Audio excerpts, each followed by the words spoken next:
Hey guys, मी आता आलेले आहे अमृतेश्वर या मंदिरामध्ये आणि हे पेशवेकालीन मंदिर आहे आणि या मंदिराची पूर्ण हिस्ट्री जाणून घेऊया। चला तर मग आता व्हिडिओला सुरुवात करूया।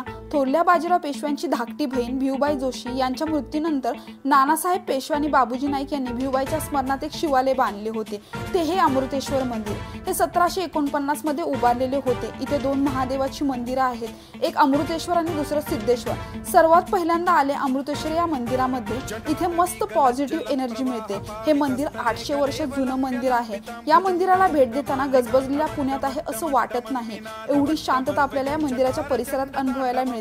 या मंदिराच्या उजव्या बाजूला सिद्धेश्वर महादेवाचे मंदिर आहे। तसेच थोडं पुढे गेलं की तिथे तुम्हाला भिऊबाईंची समाधी दिसेल। इथे केवळ शिव मंदिरच नाही तर मारुती मंदिर, राम मंदिर, सती वृंदावन, विष्णू लक्ष्मी मंदिर अशी मंदिरे आहेत। मग या महाशिवरात्रीला अमृतेश्वर मंदिरात जाताय ना, आणि अशाच व्हिडिओ बघण्यासाठी डू फॉलो मी।